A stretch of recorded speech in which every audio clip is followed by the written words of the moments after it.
म केपी ओली भए जुन बेला खुमलटारमा निर्मम ढङ्गले गुट गतिविधिहरू हुन्थे त्यही बेला उहाँहरूलाई म पार्टीबाट या निकालिदिन्थेँ या स्पष्टीकरणको प्रक्रियामा जान्थेँ। त के भन्ने बाबु, अब मुख छोड्नु परिसक्यो, बुझ्दैन केटो कुरा।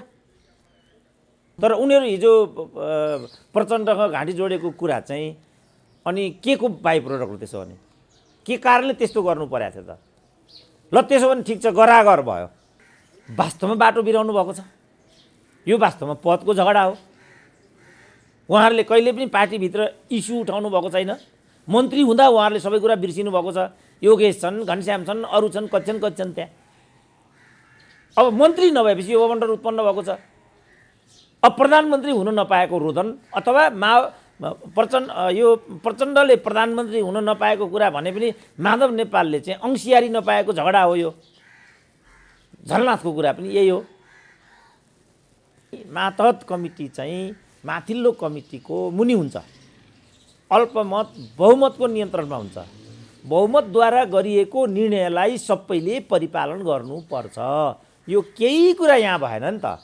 त्यसपछि आजको दिन सिद्धान्त त यो हो। 40 वर्षको बुढो नेभी सङ्घको नेता छ, के त्यहाँ युवा छैनन् भनेको? ती नेता के भन्दै 46 होइन डाक्टर साहब, 48 वर्ष भन्दै 48 वर्षको हरिमठे बुढो नेभी सङ्घको अध्यक्ष छ। विभाजनतर्फ नेकपा एमाले जाँदैछ हो। अर्को उपाय छैन, किनभने यो बाटो पुग्ने त्यही हो नि। जस्तो राजनीतिक विश्लेषक प्राध्यापक डाक्टर सुरेन्द्र केसी हुनुहुन्छ। समसामयिक विषयलाई केन्द्रमा राखेर कुराकानी हुनेछ।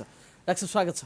ल डाक्टर साहबले अस्ति भन्नुभएको थियो ओल्ला घरको नरे पल्लो घरमा सरेन मात्रै फेरि उपद्रो पनि गरे भन्ने जस्तो सुरु भएको छ नि। डाक्टर साहब के हो यो?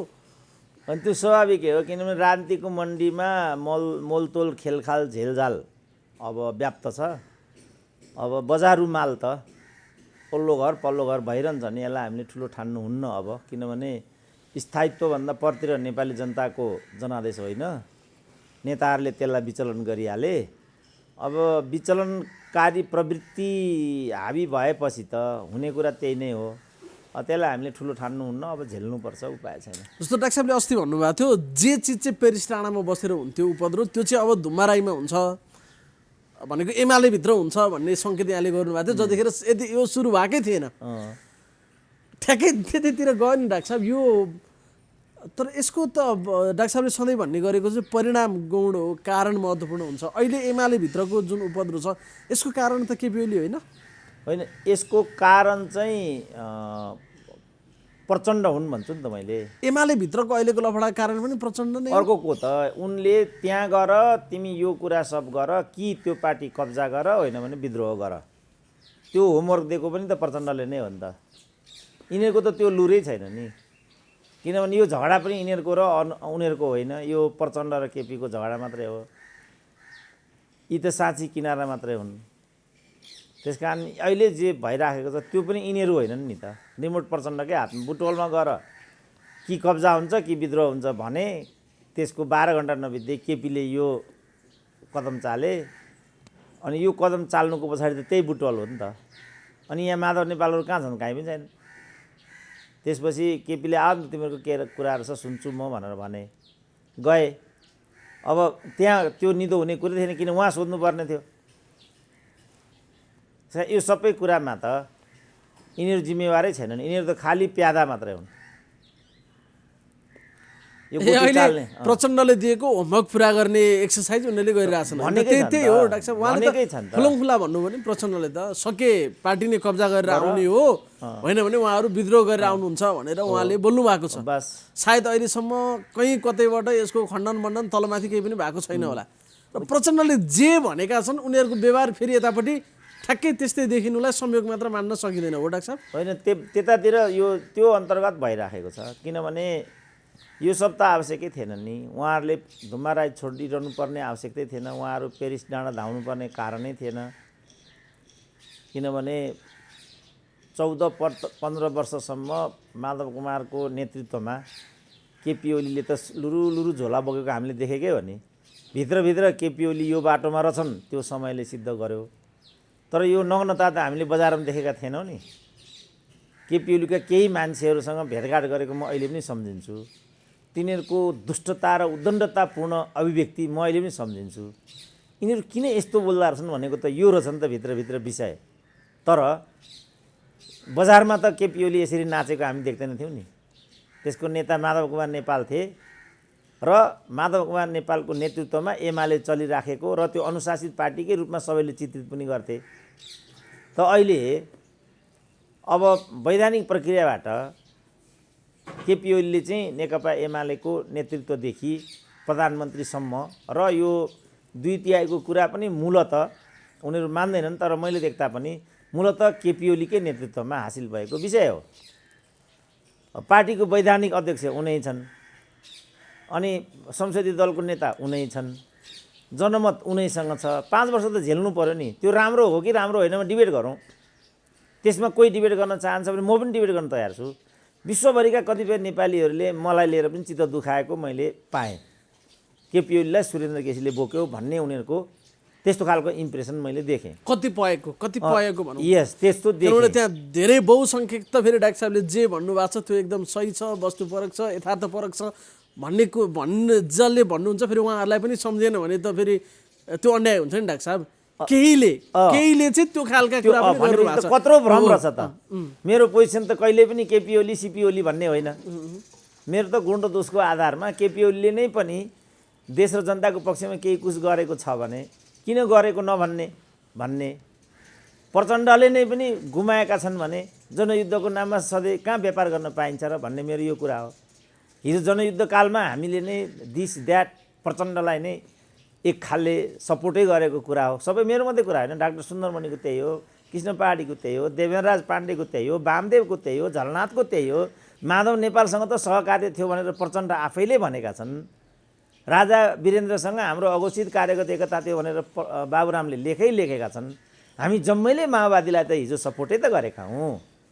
आजको प्रक्रियामा आएपछि उहाँहरूले माओवादी स्प्रिट बेचबिखन गरेर खानुभयो र उहाँको मन्त्री गिरिराज मणि र राजाको मन्त्री जोगमेयरमा केही पनि फरक देखिएन। उहाँ प्रधानमन्त्री र लोकेन्द्र बहादुर चन्दमा केही पनि फरक देखिएन। यही नै हाम्रो गुनासो हो। अब यहाँ कहाँ माओवादी, कहाँ एमाले, कहाँ काङ्ग्रेस, कहाँ राजा के छ ल मलाई भनिदिउँ त। राजैले पनि यो देश जोडे। अहिले म कहाँ पुगिराखेको छु भने पृथ्वीनारायण शाहको यो देश जोड्ने काम र राजा महेन्द्रको यस देशमा पूर्वाधार निर्माण गर्ने भन्दा बाहेक कसैले केही नै गरेको छैन भन्ने कुरा स्थापित भयो। अब यो दरबारिया भयो कुरा। अब फेरि दरबारिया भन्छन् होला थानाहरू अहिले पनि त्यस्तो भन्छन् होला। अब यसको त केही पनि जवाब छैन। तर यो देश जोडेको त हामीले होइन नि। यस्तो नि डाक्टर साहब, नबुझ्न त पाइयो नि त, नबुझ्न पाइयो, फेरि बुझाउन पनि पर्यो नि डाक्टर साहब त्यहाँनिर। किनभने अब डाक्टर साहबले के चिजलाई चाहिँ मानक मानेर विश्लेषण गर्नुहुन्छ भन्ने त अब सबैलाई थाहा नहुन सक्छ नि त। त्यहाँ आज व्यक्तिका रूपमा केपी ओली हुन सक्नु होला प्रधानमन्त्रीको रूपमा, तर उसको व्यवहार यावत चिजहरूले गर्दा विश्लेषण गर्ने हो नि। त्यो पात्रमा अहिले केपी ओलीको ठाउँमा पात्र प्रचण्ड भए पनि तपाईँले गर्ने कुरा त यस्तै हुन्थ्यो होला नि होइन डाक्टर साहब। तथ्यमा आधारित रहेर विश्लेषणका पनि केही चाहिँ टुल्सहरू होला नि त। होइन, अब 30 वर्ष भइसक्यो होइन, कहिलेसम्म होइन भनौँ न। अब 12-15 वर्षभित्रमा बच्चाले पनि एउटा नेचर ग्रहण गरिसक्छ भन्ने छ। अब मलाई नै भनौँ न, अब अरूलाई दृष्टान्त नबनाऊ, मलाई नै बनाऊ। म पनि के भने यो एकात्मक राज्य प्रणाली अनि निरपेक्ष राष्ट्रवाद, अन्ध राष्ट्रवाद, यो खालको प्रवृत्तिबाट चाहिँ हुर्किएको विचार थियो नि त मसँग पनि। संहिता पनि मलाई मन पर्दैन थियो, जनजातीय कुरा पनि मलाई चाहिँ अराष्ट्रिय हो भन्ने लाग्थ्यो, सबै कुराहरू लाग्थे। समय बित्दै गयो, हामीले यसमा मीमांसा गऱ्यौँ। होइन रहेछ है, जनजातिका, मधेसीका, दलितका, कर्णालीका आफ्ना आकाङ्क्षाहरू रहेछन्। हामीले कहीँ न कहीँ अर्को ल्याइ गरेका रहेछौँ र आत्मकेन्द्रित रहेछौँ, केन्द्रीकृत चिन्तन हामीसँग रहेछ भन्ने कुरा त अब म पनि रियलाइज गर्ने ठाउँमा अब अहिले आइपुगेँ नि।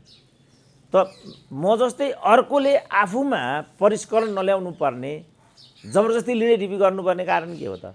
सुरेन्द्र केसी राजदूतको लागि अब हिजो त एउटा थाङ्नाले के भनेछ भने अब राजदूत नपाउने निधो भइसकेपछि राजदूत केही होइन भन्न भाइकै कार्यक्रमलाई लिएर एउटा थाङ्नाले त्यसको टिप्पणी गरेछ। अब के गर्ने तिनीहरूलाई घोटेर खुवाउने? अब मूर्खको त औषधि हुँदैन डाक्टर साहब, मूर्खताको त औषधि हुँदैन नि त। त्यसकारणले होइन बाबु, हामीले भनेको के भने तिमीले नै यो देशमा भाग्य र भविष्य पाएनौ, तिमीले रोजगारी पाएनौ, राजाले खोलेका कल कारखानाहरू बन्द गर्यौँ हामीले लोकतन्त्रको नाममा। यिनीहरू कम्युनिस्ट भन्छन्। कम्युनिस्ट भन्ने त उद्योग किन बन्द गरेको भन्ने आवाज उठाउनु पर्दैन। देन एन्ड देयर उठाइएन। आँखाको अगाडि छ त। बाँसबाडी गयो, ट्रली गयो, हरिसिद्धि गयो, हिमाल सिमेन्ट गयो, हेटौँडा सिमेन्ट गयो, गोरखकाली गयो, भ्रिकुटी कागज गयो, के मात्रै रह्यो त हाम्रो? यो सब प्रजातन्त्रले गर्ने काम हो। सबैभन्दा फस्टाएको व्यवसाय त राजनीति। अनि यसको लागि मान्छेले जनयुद्ध गरे हो त भनेपछि त यो हिसाबले त हामी जनयुद्धको लागि जो समर्पित भयो, जसले ज्यान गुमायो, जो अङ्गभङ्ग बेपत्ता विस्थापित भयो, तिनको आवाज हो नि सुरेन्द्र केसी त। अनि यो राजदूतको आवाज हो त। अहिले त अब राजदूत नपाउने कन्फर्म भएपछि अब राजदूतै मैले खाँदिनँ भन्न थाल्यो कि सुरेन्द्र केसीले भन्न पनि थालिसके। होइन त्यस्तो होइन, त्यो चाहिँ नपाउने निश्चित भएपछि त्यस्तो भन्न थाल्यो। एउटा थाङ्नाले त्यस्तो टिप्पणी गरेछ। अब यो त बेहद र बेशरम तर्क भयो नि। मैले भन्दैछु बाबा 3 भन्दा 4 कारणले नेपालमा पद प्राप्त हुँदैन। अब त रामकुमारी कसरी बोल्न थालिन्, रघुपन्त कसरी बोल्न थाले, होइन राज्यलक्ष्मी गोल्छाले हिजो कसरी बोलेकी थिइन्, एकपछि अर्को उनीहरू त्यस चिजलाई कबुल गर्न थाले नि त। मुद्दा अब अदालतमा पर्न थाल्यो। र अहिले पनि म दोहोऱ्याएर भन्छु, नाता, पैसा, बेविचार र विदेशी इसारा बाहेक चौथो कारणले नेपालमा कसैको पनि नियुक्ति हुँदैन। खरदारको नियुक्ति पनि हुँदैन। अब त त्यो भयो, त्यहाँ आयो कुनै कोही क्या ल, कोही ऊ सेवा आएको, त्रिवी सेवा आएको रिजल्टै ससुराको कपी, ज्वाइँको कपी ससुराले काटेको, एउटा पनि उत्तर नलेखेको भने ऊ अदालतमा पुष्टि भइसक्यो। त्यो कपी लिएर आइज भनेर अदालतले मगाइसक्यो। लोकसेवा आयोगमा छोरीको श्रीमतीको कपी हस्बेन्डले काट्यो, लोकसेवा आयोगमा पुष्टि भइसक्यो। भनेको अब बाँकी कुनै केही अब बाँकी रहेन, केही रहेन। लोकसेवा आयोग पनि मुसिसक्यो, पुष्टि भइसक्यो। 2 जना त त्यहाँ पुष्टि नै भइसक्यो। त्रिवी सेवा आयोगको मुद्दा विचाराधीन पुष्टि नै भइसक्यो। सामान्यतया लोकसेवामा चाहिँ यस्ता कुरा चल्दैन भन्ने एउटा कल्पनामै थिएन नि, कल्पनामै थिएन। अब अदालतलाई यिनीहरूले बजारमा ल्याइरहेको छन्। प्रहरी सेवालाई लिएर मान्छेले कहिल्यै पनि भनिरहेछ, प्रहरी अधिकृतहरूले बोरामा पैसा लिएर जानुपर्छ भनिरहेछ। जयबहादुर चन्दको आइजी प्रकरण के भयो भन्ने कुरा बजारमा छ। त्यो त अहिले अब अख्तियारमा पुग्यो। अब त्यही चिज अख्तियारसम्म पुग्यो। अख्तियारका राजनारायण पाठक के गर्थे भन्ने कुरा पनि पुष्टि छ। लोकमानको नियुक्ति हामीले गरे हो र? लोकमान को हुन् भन्ने कुरा यी थाङ्नालाई थाहा रहन्छ? यिनकै मालिकले गरेको नियुक्ति होइन त्यो त। के भन्ने बाबु? अब मुख छोड्नु परिसक्यो, बुझ्दैन केटो कुरा। केही उपाय भएन नि त। डाक्टर साहब, यो जुन प्रसङ्गमा हामी थियौँ, माधव कुमार नेपालहरूले जे गरिरहेका छन् एमालेमा फर्केर, त्यसको निमन्त्रणा त केपी ओलीले गरेका हुन् नि त। पहिला उहाँहरूलाई जानकारी नै नदिकन एकलौटी रूपमा केन्द्रीय कमिटी विस्तार गर्नुभयो, विभागहरू खोज्नुभयो, महाधिवेशनबाट निर्वाचित पदहरू पनि कोल्याप्स गरिदिनु भयो भन्नेसम्मको उहाँहरू आरोप छ, उहाँहरूले लगाउनु भएको छ। अनि त्यसको प्रतिक्रिया स्वरूप माधव नेपालको ग्याङले यसो गरे भन्न मिल्दैन? होइन, यो चाहिँ त अहिले आउँछु आउँदिनँ भन्ने चाहिँ केपी ओलीको त्यो स्टेपिङको प्रतिक्रिया, त्यो भन्न मिल्यो। तर उनीहरू हिजो प्रचण्डसँग घाँटी जोडेको कुरा चाहिँ अनि के को बाई प्रोडक्ट हो त्यसो भने? के कारणले त्यस्तो गर्नु परेको थियो त? ल त्यसो भने ठिक छ, गरागर भयो भनेदेखि त्यसो भने बादलहरूलाई पनि मिना गर्नु पऱ्यो नि त। बादलहरूको चाहिँ जागिर जान्छ अरे नि त फेरि। हो, मिल्यो त कुरा? ठिक छ, चोर चोर मौसेरे भाइ, हामी जम्मैले बाटो बिरायौँ। अब सुबहका भुला शाम के जाति घर फिर्का के भन्छन् नि हिन्दी उखानमा। ठिक छ नि त, सबैले गल्ती समीक्षा गरौँ त, एज ए होल समीक्षा गरौँ नि त।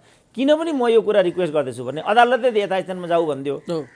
मैले के भन्थेँ भने त्यो प्रक्रिया गलत छ, हुँदैन भए पनि त्यसले परिणाम दिँदैन, पनि त्यो हुनु देश र जनताको पक्षमा जाँदैन। यो त यहाँले डे 1 मा भनेको कुरा हो त। भनेपछि कि यिनीहरूले मलाई नै एकचोटि बोलाउनु पर्यो र हजुरले यो के आधारमा भन्नुभएको थियो एकचोटि यसलाई लिएर यो चाइनिज कम्युनिस्ट पार्टीसँग याकेन यतिमा होइन, त्यहाँ सूर्यबहादुर सेन ओलीलाई बोलाएर जनयुद्धको शिक्षा पढाउन लाउने होइन। हामीले त्यसमा अध्ययन रिसर्च गरेका छौँ बाबा। त्यसो भने एकचोटि हामीलाई पनि मौका देऊ भाइ, प्रश्न पारिदिन्छौँ। होइन अब यो सुती खेती नै हो, धन्दा नै हो, खेलोमेलो नै हो, कमाउने नै कुरा हो, धमाउने नै कुरा हो भने नाङ्गो भन्नु पर्यो। होइन, डाक्टर साहबलाई पनि लागेको इमान्दारितापूर्वक हामी एमालेको ठाउँमा एमाले नै भयो भनेर माधव नेपालका मान्छेहरू आए भन्ने कुरामा यहाँलाई पनि शङ्का हो डाक्टर साहब, यहाँलाई पनि शङ्का हो? होइन, मलाई त यसलाई म परिणाम मान्छु र यसलाई विषयवस्तु जस्तो म राजाको हकमा भन्थेँ नि, राजतन्त्र ल्याउने कुरालाई म कहिल्यै पनि विषयवस्तु मान्दिनँ, किनभने त्यसपछि के हुन्छ भन्ने कुरालाई म विषयवस्तु मान्छु। किनभने नेपालमा कोही पनि राज संस्थावादी छैन, राजाको नाममा धन्दा चलाउनेहरू मात्रै छन् म भन्छु। यस्तो बेलामा राजा त सरक्क त्यहाँबाट मैले राजैसँग भेट्दा यो कुरा भनेको थिएँ, सरकार तिमीलाई सबभन्दा राम्रो अहिलेको अवस्था हुन्छ, अब यहाँ आऊ। अब उहाँहरूले त वास्तवमा बाटो बिराउनु भएको छ, यो वास्तवमा पदको झगडा हो। उहाँहरूले कहिले पनि पार्टीभित्र इस्यु उठाउनु भएको छैन, मन्त्री हुँदा उहाँहरूले सबै कुरा बिर्सिनु भएको छ। योगेश छन्, घनश्याम छन्, अरू छन्, कति छन् त्यहाँ। अब मन्त्री नभएपछि यो गभर्नर उत्पन्न भएको छ। अब प्रधानमन्त्री हुन नपाएको रोदन अथवा प्रचण्डले प्रधानमन्त्री हुन नपाएको कुरा भने पनि माधव नेपालले चाहिँ अंशियारी नपाएको झगडा हो। यो झलनाथको कुरा पनि यही हो। त यही तरिकाबाट विषयलाई अगाडि ल्याउन, किन यसमा चाहिँ दाहिने देब्रे कुरा गर्ने भन्ने मात्रै मेरो विषय हो। त्यही त डाक्टर साहबले त बर्बरिक पात्रसँग आफूलाई त्यो गरिरहनु भएको छ, त्यस कारणले गर्दाखेरि पनि त्यहाँभित्रको अलिकति सूक्ष्म विश्लेषण गरौँ भनेर प्रचण्डसँग छुट्न मन नहुँदै उहाँहरू छुट्न पर्ने एउटा बाध्यात्मक अवस्था अदालतको निर्णयबाट आयो। त्यस पछाडि पनि यता आएर उहाँहरू शान्त हुनु भएन, त्यस पछाडि पनि उहाँहरू उद्वेलित हुनुभयो र केपी ओलीले गुटको बैठक राखेर निर्णय गर्यो भन्ने उहाँले आरोप लगाइरहँदाखेरि सत्य चाहिँ के रहेछ भने केपीले भन्दा अघिल्लो दिन उहाँहरूले गुटको बैठक बसाल्नु भएको रहेछ। फेरि पेरिस डाँडाबाट छुटेर आएर अरियाल होटलमा बसे पछाडि केपी ओलीले बैठक बसेको देखिन्छ। यो के हो त डाक्टर साहब? यो के हो भने म केपी ओली भए जुन बेला खोमलटारमा निर्मम ढङ्गले गुटगत गतिविधिहरू हुन्थे त्यही बेला उहाँहरूलाई म पार्टीबाट या निकालिदिन्थेँ या स्पष्टीकरणको प्रक्रियामा जान्थेँ। यहाँ बाटो बिराउने कुरा भयो, त्यो कचल्टिँदै पार्टी विभाजनको तहसम्म आइपुग्यो। अदालतको कारणले यसमा अहिले कमा लागेको छ। यस्तो सबै कम्युनिस्ट पार्टीभित्र गर्न पाइँदैन। अब त के भयो भने यो अनुशासनहीनता र अराजकता पनि सामान्यीकरण भएर गयो, जुन कुरा कम्युनिस्ट पार्टीमा कल्पना पनि गर्न सकिँदैन। कि मेरो जस्तो यो कम्युनिस्ट पार्टी होइन, काङ्ग्रेस जस्तै एउटा बुर्जुवा पार्टी हो जहाँ नङ्गा नाचे पनि केही फरक पर्दैन कि त्यो भन्नु पर्यो। कि यो कम्युनिस्ट पार्टी हो भने त कम्युनिस्ट पद्धति, त्यसको सङ्गठनात्मक पद्धति हुन्छ होला नि त। यस्तो गर्न पाइन्छ त कम्युनिस्ट पार्टीभित्र? यसमा डिबेटलाई केन्द्रित गर्यो। यो कार्यकर्ताहरू लडन्त भिडन्त गरेर कुटाकुट गर्ने होइन क्या। अब ऊ धनगढीमा ल हेर्नु त, त्यहाँ खुल्ला चाहिँ मैदानमा आएर के भनिरहेको छ एउटा कार्यकर्ता, प्रहरीको एसपीलाई तँलाई फुली लगाइदिने हामी हौँ, तँलाई फुली लगाउनु सकि चाहिँ ल हेर्नुहोस् प्रहरीलाई धम्क्याएको केटाहरूले। है टेरीवाला सुन्दा पनि डर लाग्यो। यही हो त, प्रहरीको एसपीलाई तँलाई फुली लगाइदिने मेरो म भन्दै यही हो कम्युनिस्ट पार्टीले आफ्ना राष्ट्रसेवकहरूसँग डिबेट गर्ने, यही हो उनीहरूलाई लाइनमा ल्याउने कायदा, यही हो। त यो तरिकाले हामी किन झगडा गरिरहेछौँ? यसको के अर्थ छ? खालि यो अनुशासनको कुरा जे गर्दै हुनुहुन्छ नि डाक्टर साहब, कम्युनिस्ट पार्टी हो भने सबैभन्दा महत्त्वपूर्ण त्यो हुन्छ होइन, अनुशासन भन्ने कुरा। त्यसमा तल माथि गर्न मिल्दैन। कडा अनुशासन भएको पार्टीका रूपमा चिनिन्छ नि त कम्युनिस्ट पार्टी। त्यो त मिनिमम अनुशासन त कम्युनिस्टमा पनि हुन्छ, कहीँ पनि हुन्छ होइन, कहीँ पनि हुन्छ। तर पद्धति बिना त कम्युनिस्ट पार्टी त कल्पनै गर्न सकिँदैन। त्यसका सङ्गठनात्मक पद्धतिहरू हुन्छन्। जहिल्यै पनि मातहत कमिटी चाहिँ माथिल्लो कमिटीको मुनि हुन्छ, अल्पमत बहुमतको नियन्त्रणमा हुन्छ। बहुमतद्वारा गरिएको निर्णयलाई सबैले परिपालन गर्नुपर्छ। यो केही कुरा यहाँ भएन नि त। त्यसपछि आजको दिन सिद्धान्त त यो हो। अब भाइको उमेरको अथवा योगेश भट्टराईहरूले उठाउनु पर्ने प्रश्न चाहिँ के हो भने किन हामी यो काम गरिरहेका छौँ? त्यहाँ त युवाहरू पनि छन् कि युवाहरू एक ठाउँमा उभिनु पर्यो? तपाईँहरूले यो सब गर्नुको पछाडि के रहस्य हो? 1 2 3 भन्नु पर्यो। प्रचण्डले पनि भन्नु पर्यो, केपीले पनि भन्नु पर्यो, माधव नेपालले पनि भन्नु पर्यो। अहिले माधव नेपालको असन्तुष्टि केमा हो? के कारणले यस्तो भइराखेको छ पार्टीभित्र? यो हो नि त डिबेट गर्नुपर्ने ठाउँ। यो त कहीँ पनि हामी डिबेट भइरहेको पाउँदैनौँ। जस्तो महाधिवेशन दिन जस्तो केपीको चाहिँ अब योभन्दा फेरि केपी ओलीसँग लगेर हामीलाई नै जोडे। के भने उनको भनाइ के थियो भने तपाईँलाई अहिले नै पार्टीको अध्यक्ष हुन मन छ भने मङ्सिरमै पार्टीको महाधिवेशन गर्नुहोस्। यो कुरा असोज कार्तिकको थियो। ल होइन, तपाईँलाई चाहिँ यो समय छिटो हुन्छ भने मङ्सिरमा तपाईँ पार्टीको महाधिवेशन गर्नुहोस्, पार्टीको अध्यक्षता लिनुहोस्। त्यसपछि म चुनावमा प्रतिस्पर्धा गर्दिनँ, म यो अवधि प्रधानमन्त्री रहन्छु, त्यसपछि सम्पूर्ण रूपमा तपाईँहरू नेतृत्व लिनुहोस्। त यो कुरा सिम्पल केपी ओलीले भनेको, केपी ओली षड्यन्त्रकारी त्यस कारणले पत्याउनु मिल्दैन भन्ने हो भने अब यसको केही पनि जवाफ हुँदैन। होइन भने केपीले यो त भनेकै हो नि, यो कुरा पनि नक्कली हो भन्छन् होइन मान्छेहरू। अब सक्कली हो कि नक्कली हो त्यसो भने त्यहाँ पार्टीभित्र राख्नु पर्यो। त्यो त परीक्षणै गर्न दिएन नि यिनीहरूले। फेरि केपी ओली षड्यन्त्रकारी भएर यसो कुरा भने रे, ल त्यसलाई पनि मान्न सकिएला। परीक्षण त हुन पाएन नि त त्यो कुराको। होइन, परीक्षण त फेरि महाधिवेशनमै गर्नु पर्थ्यो होला, या त्यो कुरा केपी ओलीले भनेको कुरा मानेर परीक्षण गर्नु पर्थ्यो होला नि। होइन, उनीहरू के भन्छन् भने यसमा फेरि केपी ओली कुनै बैठकमै नआउने, कुनै प्रक्रियामै नआउने, त्यसपछि बाध्य भएर हामी यहाँ पुग्यौँ भन्छन्। त्यसो भने पब्लिक डिबेट गर्नु के भएको हो? केही त यसको विधि हुन्छ नि त बाबु। विधिहीन अन्त्यहीन डिबेट गरिरहने हामीले। उहाँ यताको भनाइ चाहिँ त्यो रहेछ। मेरो अस्ति योगेशहरूसँग कुरा भयो, त्यो छ योगेशहरूको भनाइ। बैठकमै नआउने, आउँदै आउँदैन जे गर्छौ गर भन्ने। अब यदि यही कुरा सत्य हो भने त यो पनि विचारणीय भयो।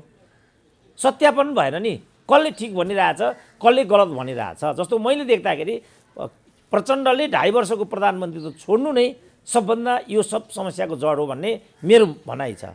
उनीहरू के भन्छन् भने उदात्त भावनाले केपी ओलीलाई चाहिँ दियो, फेरि पनि बखडा भन्छन्। त्यसो भने केमा चाहिँ बखडा हो त? प्रधानमन्त्री भाइ यो विचारको पदको कुरा होइन, केही कुरा होइन भन्छ। यो त एकदम बृहत खालको एउटा शास्त्र नै गर्नुपर्ने अवस्था पो आइगयो डाक्टर। होइन, त्यसमा पनि उहाँले फेरि एउटा पासा फाल्नुभयो। म चाहिँ शास्त्र गर्न तयार छु, हारेँ भने विप्लवलाई नेता मान्छु। मैले भने म यता विप्लव राख्छु, यता प्रचण्ड राख्छु र बिचमा बस्छु र शास्त्र गर्छु। त्यसो भने दुईजनाको त हामी यहाँ कोही मान्दैन कुरा। खालि यो विप्लव र प्रचण्ड मात्रै भन्दा नि आम रूपमै एउटा शास्त्र गर्नुपर्ने स्थिति। त्यसो भने दुईजना तिमीहरू दाइने बस, म तिमीहरू राजनीतिक होइनौ, तिमीहरू स्वार्थी हो, व्यापारी हो, तिमीहरू कम्युनिस्ट होइनौ। तिमीहरू त्यस नाममा चाहिँ व्यवसाय गरिराखेको छौ। मेरो स्कुल अफ थट यो हुन्छ, तिमीहरू के भन्छौ शास्त्र गरौँ न त भन्ने। मैले फेरि चुप्प छन् उनीहरू। तयार हो होइन डाक्टर साहब? 7 दिन 7 रात 15 दिन 15 रात 1 महिना जति भए पनि विश्वविद्यालयमा जुनसुकै भाषामा जति दिन म रेडी छु त्यसको लागि। डाक्टर साहब तयार हुनुहुन्छ? एकदम रेडी छु। डिबेट गरौँ ल। तिमीहरूले जितेदेखि पछाडि लाग्न पनि तयार हो होइन डाक्टर साहब? उहाँहरू यो मान्नु नि, मैले जस्तो गरौँ न, मैले नै बालुवाटारमा सुरुमा गएर विप्लवलाई यो तरिकाले ठिक छैन, वार्तामा ल्याउनुपर्छ भन्ने पहिलो प्रस्ताव लिएर जाने त डाक्टर सुन्दरमणि चित्र म हुँ नि त। तर विप्लवहरू यहाँ आउनुभयो, उहाँहरूले त कयौँ हिरो हिरोइनलाई समय दिन सक्नुभयो। सुरेन्द्र केसी त सम्झिनु भएन, उहाँहरूले सम्झिनु भएन नि। बैगुनी जात हो कि यो गुण पनि मान्दैन यो। अब यो पद्धति पनि नमान्ने ठाउँमा आयो। अब अहिले मेरो झगडा चाहिँ कहाँ भने यो किसिमले त यिनीहरूले देशै पो सिद्ध्याउने हुन् कि जनता सिद्ध्याए, क्रान्ति सिद्ध्याए, पार्टी सिद्ध्याए, कार्यकर्ता सिद्ध्याए, सबै सिद्ध्याए। कहीँ अब यो चिज देश भए ठाउँमा त पुग्दैन। अहिले मेरो झगडा यहाँ हो, थाङ्नाहरूले त्यहाँ पनि फेरि पदको लागि भन्दैछन् अहिले पनि। अब कोसँग लड्ने होला हामीले? युवाहरूबाट अलिकति आशा गर्ने, उनीहरू यो भाषा बोल्छन्, उनीहरूको त्यो सोसियल मिडिया प्रयोग गरेको हेऱ्यो भने त त्यो हेर्न पनि सकिँदैन। न त्यहाँ अनुशासन छ, न त्यहाँ सीमा छ, न त्यहाँ मर्यादा छ, न त्यहाँ त्यस्तो पनि कुनै मानवले गर्ने काम हो त्यो। त्यस्तो पनि बोलेर हिँड्छन् मान्छेले। विज्ञान र प्रविधिले त यो फोरम हामीलाई दियो, अब हामी यसलाई पनि गिजोल्ने त हामी कहाँ गइराखेका छौँ भन्ने झगडा हो यो। त त्यसमा त्यसो भने के हो त छलफल गरौँ। यही भनौँ न, विद्यार्थी युनियनको निर्वाचन 20 वर्षदेखि भइराखेको छैन। म पटक पटक भन्छु नि, हिजो नेविसँग काङ्ग्रेसको एउटा केन्द्रीय नेता भेट्न आउनु भएको थियो, शिक्षाको इत्यादि कुरा गर्दै हुनुहुन्थ्यो। उहाँ शिक्षा नीति हामी निर्माण गर्दैछौँ डाक्टर साहब यताउता भन्ने कुरा थियो। मैले भने यो नीतिको समस्या होइन, कमसेकम 7 वटा आयोग बनिसकेका छन् शिक्षा आयोगहरू, रिपोर्टको पनि समस्या होइन। यसलाई कसरी कार्यान्वयन र परिपालन गर्ने भन्ने समस्या हो। तपाईँहरूको नेविसँगकै कुरा गऱ्यो भने 46 वर्षको बुढो नेविसँगको नेता छ, के त्यहाँ युवा छैनन् भनेको? ती नेता के भन्दै 46 होइन डाक्टर साहब 48 वर्ष भन्दै 48 वर्षको हरिमठे बुढो नेविसँगको अध्यक्ष छ। अब यो कुन चाहिँ पद नपाएको रोदन हो त?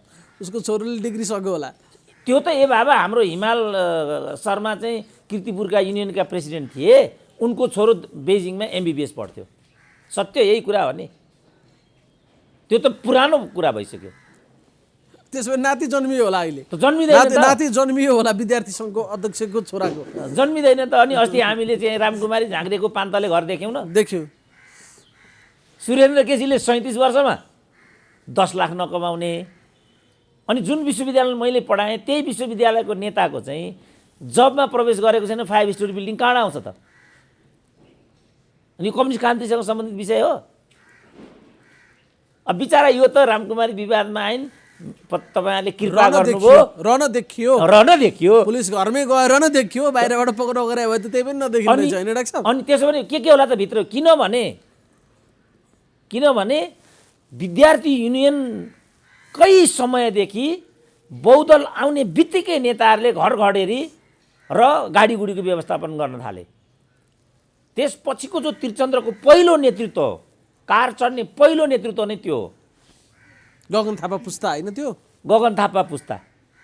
यही हो लोकतन्त्रले सिकाउने चिज। अब ल क्याम्पसमा चाहिँ विद्यार्थी युनियनको प्रेसिडेन्टले 14 लाख खर्च गर्यो अरे भन्ने मैले सुन्थेँ। खोज्दै जाँदा त सरस्वती क्याम्पसमा पुग्दा त के देखेँ, 35 लाख पो गरेको रहेछ केटोले त त्यहाँ।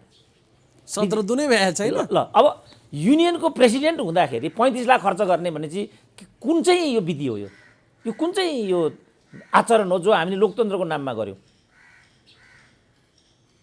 दुर्भाग्यले दुईटै नेतृत्व हुनुपर्यो कम्युनिस्ट पार्टीसँग सम्बन्धित भयो। यो कुन चाहिँ कम्युनिस्ट क्रान्ति हो? त्यसकारण म कुन निष्कर्षमा आएँ भने यो कम्युनिस्ट आन्दोलन नै होइन, यो अवसरवादी वाममार्गी बौद्धिकहरूको व्यावसायिक यो चाहिँ धन्दा हो। यो तिमी व्यावसायिक धन्दा गर्ने, दुनियाँदारका छोराछोरी मार्ने रोल्पामा त्यो अधिकार छ कसैलाई पनि? तिनको आवाज पो मैले उठाएको थिएँ। थाङ्नाले त यही पनि राजदूत नपाएको झोक बन्दर बुझ्दो रहेछ, फेरि खतरा रहेछ यो प्रवृत्ति त। यो प्रवृत्तिलाई त नङ्ग्याउनु पऱ्यो नि त हामीले त। के यो कुरा सत्य होइन भन्नु पऱ्यो? मिन भवन क्याम्पसमा जाउँ, 5 वर्ष अगाडि विद्रोहीले चाहिँ उम्मेदवारी खडा गरिदियो मात्र होइन कि जिति पनि दियो। नेतृत्वको जुन नेतृत्व छनौट गर्ने अवसर दिने कायदा छ त्यसको विरुद्धमा भएको विद्रोह हो न त्यो। र व्यापक विद्यार्थीहरू पार्टीको पक्षमा होइन विद्रोह व्यक्तिको पक्षमा रहेछन् भन्ने कुरा त स्थापितै भइगयो त। यो त दलीय आचरण त होइन, यसले त व्यवस्थामाथि नै प्रश्न आइराखेको कुरा हो। यो त 5-7 वर्ष अगाडिको कुरा हो नि। त्यति बेर सुतेर बस्ने नेतृत्वले यो सब कुरा किन भइरहेछ, असन्तुष्टि के? हाम्रा पालामा त त्यस्तो हुन्थ्यो। एउटा मान्छेलाई चाहिँ आकर्षित गर्नु पर्यो भने 5 वर्ष 10 वर्ष चाहिँ लगातार चाहिँ प्रयास गर्छु। त्यसरी हुँदो रहेछ। त्यसरी एउटा मान्छेलाई अस्ति ऋषि कटेलजीसँग कुराकानी गर्दा भन्नुभएको थियो, कोही मान्छे मुसुक्क हाँस्ने मान्छे देख्यो भने 15 दिन 20 दिनसम्म पनि पछाडि लागेर बनाइ चढ्ने आफ्नो पार्टी। त्यसरी संगठन निर्माण हुन्थ्यो। मलाई आफै थाहा छ। ल त्यस्तो हुन्थ्यो, मलाई आफै थाहा छ भन्छु त। आज पनि दाई के छ भन्यो, चिया खाउँ भन्यो, आउँछु, फलो गर्यो 10 वर्ष लगातार गरेर एउटा समूहबाट फर्काएर अर्को समूहमा ल्याएको ती मान्छे अहिले पनि जिउँदैछन् र त्यो सम्पूर्ण पद्धति मलाई अहिले पनि थाहा छ। घरमा गएर चिया खाएर मकै खाएर रोटी खाएर हैन डाक्टर साहब मेला गएर टक्कै फर्काएर ल्याएकै क्या। त्यसरी एउटा इन्डिभिजुअल मान्छेको सँग त्यसरी पछाडि लागेर संगठन निर्माण हुन्थ्यो त्यो बेला। 100% त्यही हो, प्रक्रिया नै त्यही हो। त्यति मेहनत गरेर बनाएको बिग्रिन त कति सजिलो बिग्रिँदो रहेछ। त्यही भएर झलनाथले अस्ति भन्दै थिए, झलनाथले हिजो अस्ति पनि भन्दै थिए हाम्रो पार्टी चाहिँ यस्तो हो, अनेकौँ भङ्गालाई मिलेका हुन्, अनेकौँ। त्यो बिचरा बुढाले भनेको त्यही हो। तिनीहरूकै पालामा भएका कुराहरू हुन् यिनीहरू। अब तिनीहरू नै अहिले आउँदाखेरि ल हेर त 72 करोड ती छ, 72 लाख ती छ, छोराको बदनामी ती छ, ल हेर तिनै हुन् नि मान्छेहरू। त्यसपछि मेरो निष्कर्ष के भयो भने यो वास्तवमा उनीहरूको राजनीति थिएन, व्यवसाय थियो। आमाको थरबाट छोराले थर राखेर समेत व्यवसाय गरिरहेको कुराहरू बाहिर आइसक्यो। लाखा त कुरै छैन, करोड नेतृत्व तिनीहरूले बनाएका हामी हौँ। हामीले त्यो बरु त्यो एउटा धर्मलाई हामीले कुनै न कुनै रूपमा चाहिँ जिउँदो राखेका छौँ, तर उनीहरू आजै यहाँ आइपुगे। त त्यसपछि मैले एउटा इम्प्रेसन के बनाएँ भने यो त बेइमानी हो कि क्या भन्ने लाग्यो मलाई। त्यसपछि म यो मुखर भएको यहाँ हो। अब थाङ्नाले यो पनि राजदूत नपाएर भनिदियो, अहिले पनि हेपिरहेछन् यिनीहरूले हामीलाई। किनभने आरआर क्याम्पसमा टिचरलाई कुट्नेहरू हुन् नि यिनीहरू। जापानमासम्म मैले गएर यो झगडा गर्नु पर्यो त आरआर क्याम्पसको होस् त यही भने मैले। त्यहाँको पत्रकार महासङ्घ युनिटले मलाई स्वागत कार्यक्रम राखेको थियो, ठ्याक्कै आरआर क्याम्पस खडा भयो त्यहाँ। यो यो यो टोकियो भनेर मैले बोल्न लागेको, यो प्रदर्शनी मार्ग हो। यो जापान जाँदाखेरि पनि साथीको मन प्रदर्शनी मार्गमै रहेछ, ठ्याक्कै त्यही शैली त्यही छ। टोकियोमा गएर भिरकुटी मण्डप देखियो होइन डाक्टर साहब? अनि मैले भने बाबु यो शैली ठिक हुँदैन। मैले 7 दिनमा जापान चिने, यहाँ ठुलो बोल्न पाइँदैन, यहाँ गुरुलाई मानिन्छ, यो संस्कार देश हो। यो कति वर्ष भयो त यहाँ आएको? 5 वर्ष हो। के पढिस् त 5 वर्ष तैँले? मैले 1 हप्तामा जापान चिने। ठुलो भन्ने त सोरै गर्न पाइँदैन नि त्यहाँ, मान्छेमाथि हात छोड्ने भन्ने त कल्पना पनि छैन त्यहाँ। हतियार त कहाँ हो कहाँ हो। अब गोर्खा त्यहाँ पनि बियरको बोतल लिएर, त्यसपछि म फर्केर यहाँ आएँ। 15 दिन पछाडि मैले सोसियल मिडियामा के देखेँ भने गोर्खा टन्न रक्सी खाएर हातमा बियरको बोतल लिएर आफ्नो साथी हानिराखेको छ। यो कुन सा क्रान्ति हो? यो के हो? यो यही हो लोकतन्त्रले सिकाएको? यहाँ हो मेरो झगडा। मलाई के डर लागिरहेछ भने नेपाली भन्ने बित्तिकै विश्वभरि पासपोर्टै ब्ल्याकलिस्टेड गरिदियो भने त्यो मलाई अनौठो हुँदैन। किनभने कहीँ पनि जाउँ न, हामी ठुलो हल्लाकै कारणले डिपोर्ट भएर आइरहेका छौँ। किन त्यहाँ ठुलो हल्लै गर्न पाइँदैन? तोकिएको दिनभन्दा अन्त ड्रिङ्कै गर्न पाइँदैन? गरे पनि अर्कालाई डिस्टर्ब गर्ने गरी कल्पना पनि गर्न पाइँदैन। यो त मैले त 3 दिन 4 दिन म बिचारा कहाँ, मलाई राज्यले गर्यो नि 10 दुनियाँ गरेर पुगेर जे जति मैले देखेको छु, मेरा कतिपय ठाउँमा मेरा चाहिँ शुभचिन्तक इत्यादि मौका दिएर नराम्रो काम 37 वर्षमा एउटा सेमिनारमा युनिभर्सिटीले मलाई अवसर दिएन भने मैले कुन चाहिँ अमेरिका देखेँ होला त? के खर्चले देख्ने होला त? 1 लाखभन्दा बढी त भाडा मात्रै लाग्छ। कसरी पुग्थेँ होला त म अमेरिका? त त्यो अनुभवको आधारमा मैले के देखेँ भने अनुशासित, संयमता, जिम्मेवारी बोध हुनुपर्छ मान्छेमा। त्यो भएन भने हामीहरू धन पछाडि पर्दै सडकमा आउँछौँ र माग्ने हुन्छौँ। त माग्ने बाटोमा छस् भाइ। मैले भने यही भनौँ न, कोभिडभन्दा अगाडि हाम्रो प्रति व्यक्ति नेपाली 46,000 ऋण थियो। कोभिडको 1 वर्षमा यो बढेर 50,000 पुगेको छ। केपी ओलीको 2.5 वर्षे शासनकालमा मात्रै 5 खरबको वैदेशिक ऋण हामीमाथि थोपरियो। थाहा छैन उसलाई? यो त अहिले हिसाब गर्ने फुर्सदै छैन नि। त ऊ बिचरा ऊ जुम्लाको नेपालीलाई यो छ भन्ने कुरा थाहा पनि छैन होला उसलाई। ऊ त्यहाँ कुटो कोदालो गरिरहेको छ, भेडी गोठालोमा छ, ऋण 50,000 नागिसक्यो। ऋण उहाँ उसको टाउकोमा, बिचरा उसलाई थाहै छैन। यहाँका चतुरीले त जस्तो भन्नु प्रदेश नम्बर 1 को मुख्यमन्त्रीको गाडी 3 करोडको भन्ने भयो। गाडी होइन, उहाँ त अहिले हेलिकप्टर बाइक चढ्नै छोड्नु हो त। अब 2 नम्बरमा आउँदाखेरि मोबाइल 2 लाखको, अनि 7 नम्बरमा पुग्दाखेरि स्थानीय मन्त्रीका पाहुना ल्याउने गाडी र बाख्रालाई घाँस बोक्ने गाडी अलग। अनि यहीको लागि जनयुद्ध लडेको। अहिले त उहाँ त हेलिकप्टर र दुलै बिना हिँड्नै छोड्नु भएको छ त। तस्बिरहरू त्यस्तै देखिराखेको छ। खोइ आँखाको समस्या हो कि हाम्रो? त यसको लागि सङ्घीयता ल्याइएको हो त? यो हो प्रश्न। अब यहाँ कहाँ राजदूत बन्ने पद आकर्षित भयो त? यो बाटोबाट राजदूतमा पुगिन्छ? यही हो राजदूत हुने बाटो? त यहाँ हो लडाइँ चाहिँ। सबैभन्दा पहिला सुरेन्द्र केसीले यसरी बोल्नुभएको राजदूतका लागि हो भनेर त्यो बीजारोपण कसरी भयो त डाक्टर साहब? केही न केही फ्याक्टरले त त्यहाँ भयो होला नि। त्यो कुरा चाहिँ मान्छेलाई एकदमै धेरै परिरा हुन सक्छ कि होइन? मान्छे बिचरा त्यो त त्यसका लागि राजदूत बन्ने क्यापेबल मान्छे हो, बनाएन भन्ने कुराले यहाँको शुभचिन्तकहरूले त्यो कुरा गर्दा गर्दा विरोधीहरूलाई पनि त्यो लागिरहेको छ। होइन, त्यस्तो होइन। हाम्रो मनोबनोटै कस्तो छ भने, म हिजो एउटा कूटनीतिक नियोगको साथीसँग थिएँ, अनि संयोगले मलाई लिएर गएकै गाडीमा उहाँलाई चाहिँ उहाँको अफिसमा छोड्नुपर्ने परिस्थिति उत्पन्न भएपछि उहाँले के भन्नु भने, तपाईँ एम्बेसीसम्म चाहिँ नजानुहोस्, मलाई बाटैमा छोडिदिनुहोस्, फेरि तपाईँलाई दलाल भने मलाई नमिठो लाग्छ भने तिमीले। म स्तब्ध भएँ, किनभने विदेशीहरूले हामीलाई कसरी हेर्दा रहेछन् भन्ने कुरा त प्रष्ट भयो नि। काहीँ जाँदैमा ठ्याक्कै दलाल भइन्छ त, कोहीसँग उठबस गर्दैमा त्यही भइन्छ त। तर हाम्रो बुझाइ चाहिँ त्यही छ। अब म यो प्रश्नमा आउँ।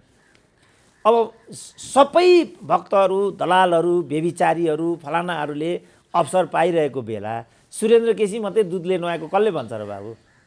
यो भनेको हकमा मलाई केही पनि भन्नु छैन। तर 30 वर्ष भने म त यो परीक्षामा बसेको, 30 वर्षमा मैले प्राप्ताङ्क पनि नपाउनु भनेको यो ममाथिको अन्याय होइन भन्ने कुरामा मात्रै मैले उहाँहरूबाट भन्दा भिन्न राय चाहिँ, र यो मेरो प्रतिक्रिया चाहिँ के हो भने शिष्ट भाषाबाट पनि त आफूलाई लागेको प्रतिक्रिया दिन सकिन्छ नि त। त्यहाँ त अहिले त जाँड चिनी सबै क्या सोसियल मिडिया जस्तो ग्लोबल मान्छेले हेर्ने संरचनालाई त्यसरी दुर्गन्धित बनाउने सभ्यता र हैसियत के हो मात्रै मैले प्रश्न उठाएको। मलाई शङ्का गरेकोमा म त्यति अन्यथा पनि मान्दिनँ। किन सबै दलाल छन्, भ्रष्ट छन्, सबै कोमल ओलीको विधिबाट चाहिँ माननीय भइराखेका छन्, अनि सुरेन्द्र मात्रै पशुपतिको कृपाले राजदूत भयो होला भन्ने कुरा त कसैले पनि मान्दैन नि। मेरो त्यसमा उहाँहरूभन्दा पृथक धारणा छैन र त्यो भनेकोमा मलाई त्यत्रो आपत्ति पनि होइन। तर शिष्ट शब्दावली त प्रयोग गर्नुपर्छ होला नि त, परिष्कृत एउटा भाव र भाषा त चाहिन्छ होला नि त। प्रधानमन्त्री जस्तो व्यक्तिलाई गाली गरेको त्यहाँ भाषा हेरौँ त ल।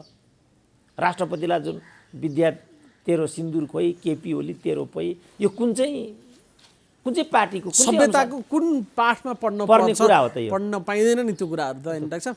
हो यसमा छुट्टै डिक्सनरी बनाइसक्यो नि मान्छेले। यसलाई मात्रै अब भनौँ न, उनीहरू चाहेको त उनीहरूलाई आफूलाई मन नपरेको त विचार आयो भने त देन देर रोक्ता रहेछन् भन्ने कुरा त एमसिसी प्रकरण हाम्रो आँखा अगाडि छ नि त, पाइँदो रहेनछ नि त। आफूलाई मन नपर्दो नारा त बोल्न दिँदा रहेछन् नि त उनीहरू। अनि यो चाहिँ किन नरोकेको मात्रै मैले भनेको हो। यो चाहिँ आपत्तिजनक छ। म माथि शङ्का गरेकोमा मलाई केही पनि भन्नु छैन, त्यत्रो गुनासो पनि छैन।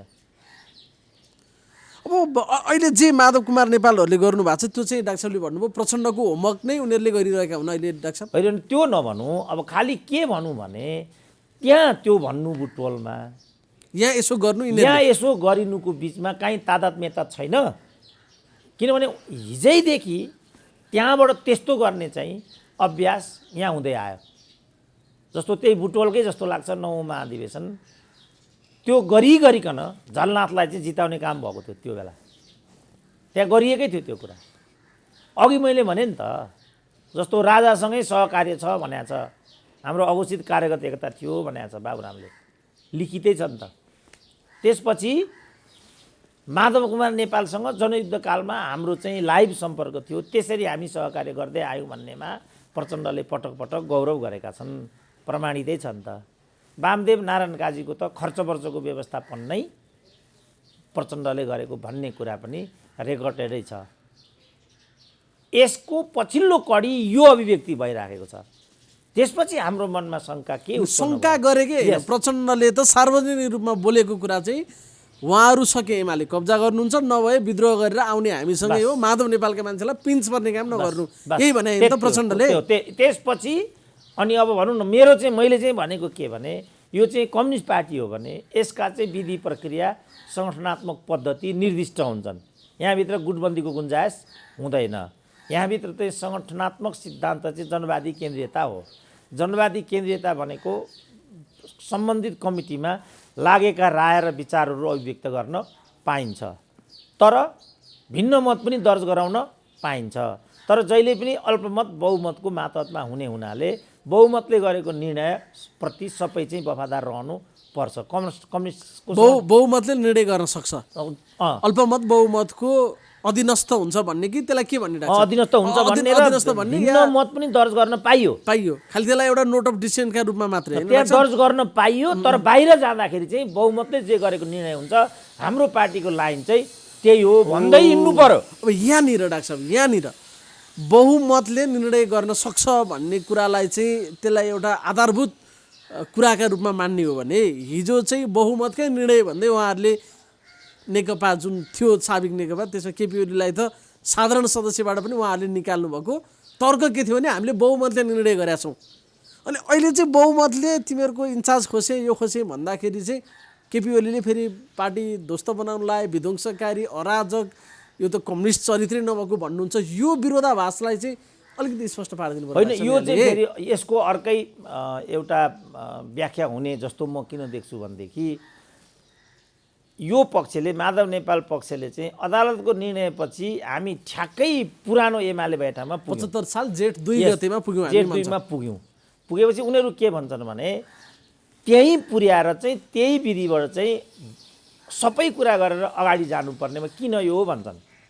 यसमा मैले त्यति आपत्ति जनाउने विषय केही पनि देखाएको छैन। र मैले के भनेको छु भनेदेखि केपी ओलीले पनि अलिकति उदात्त भावनाबाट यो कुरालाई एकचोटि ग्रहण, र त्यही मिटिङमा तपाईँहरू योसम्म गर्दै हिँड्नुभयो, यसको के तर्क, के मैले त्यत्रो बिराएर तपाईँहरू यहाँसम्म जानुभयो भन्दै मन माझेर परिष्करणको दिशातर्फ जानु एमालेको भाग्य भविष्यका दृष्टिकोणले सबभन्दा राम्रो हुने र एमालेका रियल शुभचिन्तकहरूले सोच्नुपर्ने र भन्नुपर्ने विषयवस्तु चाहिँ मैले देख्दा यही नै हो। तर अब अघि भने बुटोलको कुरा, यी बिचमा भएका हरकतका कुरा निकाल्ने, प्रतिनिकाला गर्ने विषयवस्तुले केपी ओली उत्तेजित भएको हो कि भन्ने उहाँको पछिल्लो अन्तर्वार्ताले पनि देखाउँछ। अब हामीले आशा गरेको कुरा चाहिँ के भने हिजो धुम्बाराईमा दुई नेताहरू बसे, त्यसले एउटा निकास निकाल्छ कि भन्ने हामीले गरेको आशा चाहिँ त्यो हो। अब केही पनि उहाँ गर्नुहुन्न भने तर मिठो कुराकानीबाट सुरु भएर अन्त्य त टर्रोमा भयो भन्नुभएको छ माधव नेपालले। आज चियापन कार्यक्रम आयोजना गरिएको छ, सायद उहाँहरू जानुहुन्न, हामी कुराकानी गर्दै गर्दाखेरि त्यो आयोजना भइरह होला। उहाँहरूले छुट्टै राष्ट्रिय भेला भनेर कार्यकर्ता भेला गर्दै हुनुहुन्छ, यसले चाहिँ कता लाँदैछ त? होइन, त्यो त जता नलानु पर्ने त्यता लैजान्छ। भनेको विभाजनतर्फ नेकपा एमाले जाँदैछ हो। अर्को उपाय छैन, किनभने यो बाटो पुग्ने त्यही हो नि। जस्तो अहिले सरकारको हकमा म भन्छु नि, जे किसिमको किचलो भइराखेको छ, यो किचलो कहाँ पुग्छ त भन्दा फेरि मध्यावधि हो। अब यो पनि यो किचलो कहाँ पुग्छ त भन्दा फेरि विभाजन हो। कहाँ पुग्छ त? हामीले चाहिँ दुई थरी अन्तर्वार्ता दिन बसिराखेका छौँ।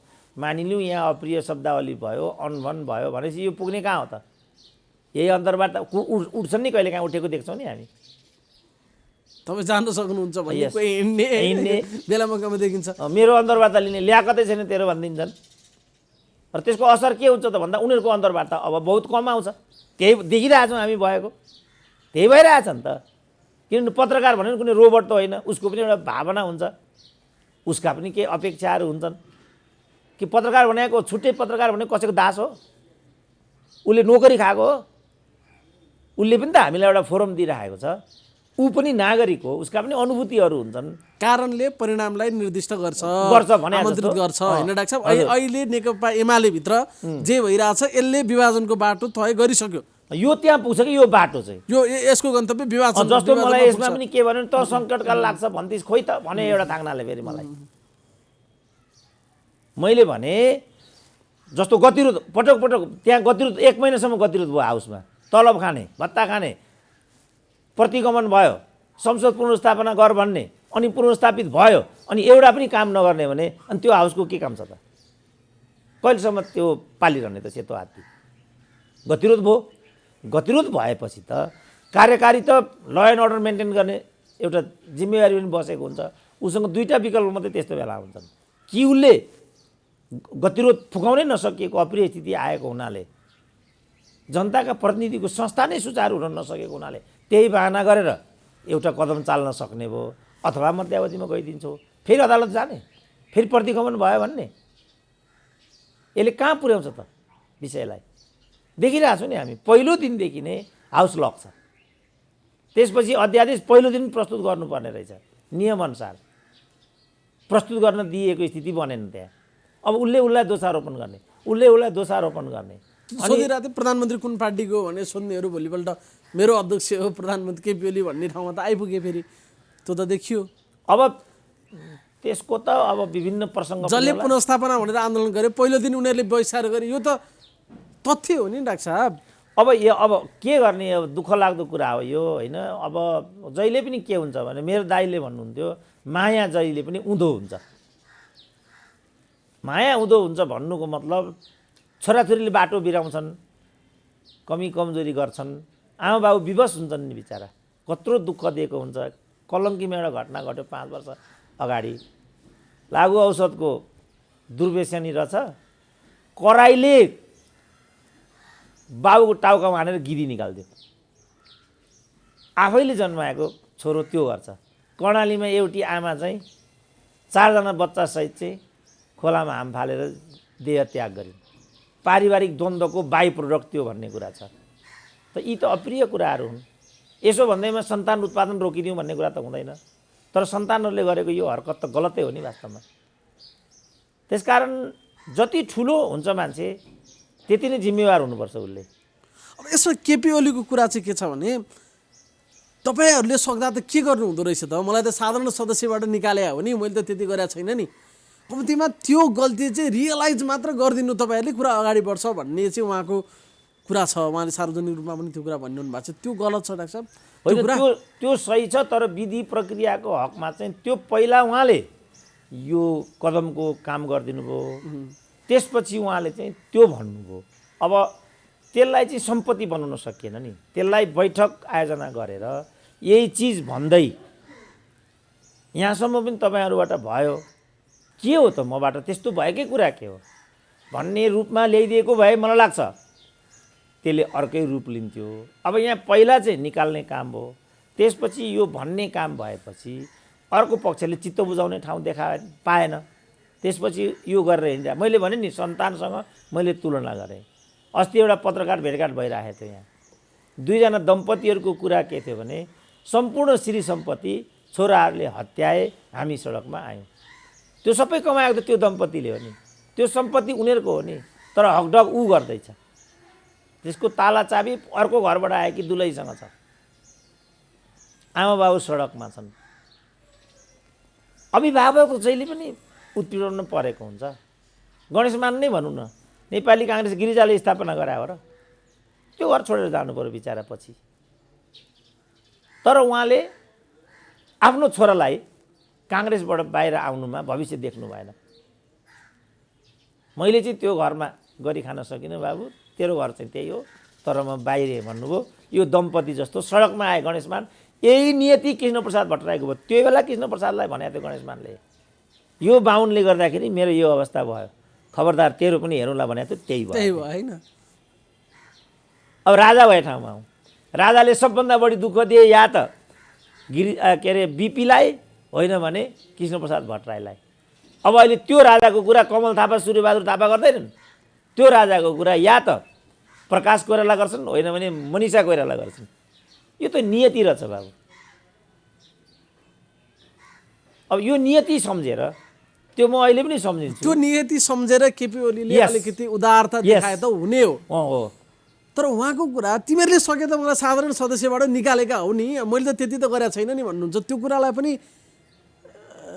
गलती त फेरि मान्न नसकिएला। होइन, अघि मैले जुन दम्पतिको कुरा गरेँ नि, ठुलो मान्छेका नियतिहरू क्या यिनीहरू। ए बाबा भनौँ न, कैयौँ सोसियल मिडियामा हामी देख्छौँ सन्तानले नै आमालाई चाहिँ बाबुलाई चाहिँ गला घोटी रेटी मारेको प्रत्यक्ष देखिन्छ क्या। ल हेरौँ त, त्यो विवाहको दिन, त्यो गर्भधारण गरेको दिन, त्यो प्रसव वेदना, त्यसलाई नुहाइधुवाइ गरेर सबालङ्ग बनाएको त्यो दिन, ती उमेरहरू, ती समयहरू, अनि त्यही हातले चाहिँ घाँटी थिच्न आएको छेँडलाई सम्झिउँदो बाबु। तैपनि आमा बाबुले सन्तानको बेहित कहिले पनि सोच्दैन। यो नियतिको खेल रहेछ नि त। जस्तो म एउटा उदाहरण भन्छु, कृष्णप्रसाद भट्टराईलाई चाहिँ अन्तर्घात गरेर क्षेत्र नम्बर 1बाट हराइयो 47 सालमा। बीबीसीले सोध्यो, किशनजी अब के हो, यिनीहरूलाई के भन्नुहुन्छ भन्दा यो कुरालाई म मनमा साँचेर सबैलाई म माफ गरिदिन्छु भन्नुभयो। कति पीडा थियो होला त त्यो, तर उहाँले माफ गरिदिनु भयो।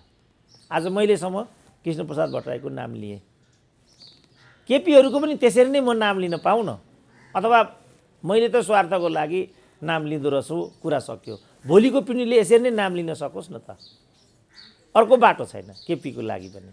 ल विभाजित भयो, माधव नेपाललाई मात्रै क्षति हुने त होइन नि, सबलाई क्षति हुन्छ यसबाट।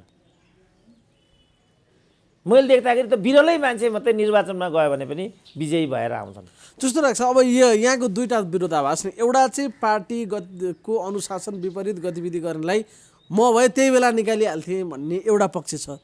फेरि अर्को पक्ष चाहिँ अलिकति भावुक पक्ष जस्तो पनि लाग्यो कि अलि बढी उदारता देखाएर बस्नुपर्छ भन्नेपछि कुन बढी आकर्षित हुन्छ त? फेरि यहाँनिर त विरोधाभास देखियो। होइन, विरोधाभास लेभल अनुसार हुन्छ। जस्तो मैले नै भनेको हुँ कारबाहीको दायरामा ल्याउँथेँ भनेर, किनभने म त नेल्सन मण्डेला त होइन नि, महात्मा गान्धी पनि होइन, नेहरू जतिको पनि भइनँ क्या। म चाहिँ इन्दिरा गान्धी जस्तो भएँ म, जसले राजनीतिलाई चाहिँ उपभोक्तावादको अवसरको एउटा मञ्चको रूपमा बुझ्छ।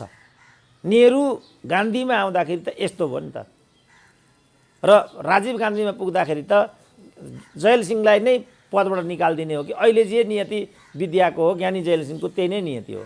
उनी पनि राष्ट्रपति थिए, खटपट पर्यो, तर के भयो त्यहाँसम्म विषय पुगेन। त्यही अवस्थामा उनी दिवंगत भएर गए, कुरो सिद्धियो। अब कृष्णप्रसाद भट्टराई उनी अलिकति स्टेटमेन्टसिप क्यारेक्टरतिर थिए। अब केपी ओली त कृष्णप्रसाद भट्टराईको काँधमा पुग्न सक्ने नेता त होइनन् नि। जस्तो मदन भण्डारीले पनि उनको ठुलो प्रतिस्पर्धा चाहिँ सिपी मैनालीसँग थियो। मनमोहनहरूलाई पनि उनीहरू निषेध गर्थे। उनले 47 सालमा पार्टी एकता गरेर मनमोहनलाई पार्टीको अध्यक्ष बनाए, आफू पार्टीको महासचिव बने र डिपुटी लिडर चाहिँ सिपी मैनालीलाई राखे। तर केपी ओलीले त अमृत बोहरालाई राखेनन् नि। केपी ओलीले त सुभाष नेमाङलाई राखे। सुभाष नेमाङ त पार्टीको कुनै वरियता भएको नेता त होइन नि। यही नै सत्य हो नि। त एक प्रकारले यो वरियता मिच्ने कुरासँग सम्बन्धित भए पनि केपी ओलीको शैली, कृष्णप्रसादको शैली, मदन भण्डारीको शैलीको बिचमा रहेको ठुलो अन्तर त यो हो नि त। त्यही अनुसार हामीले यसलाई बुझ्नुपर्छ। केपी ओलीबाट त्यति मात्रै अपेक्षा गर्नुपर्छ जति केपी ओलीबाट सम्भव छ।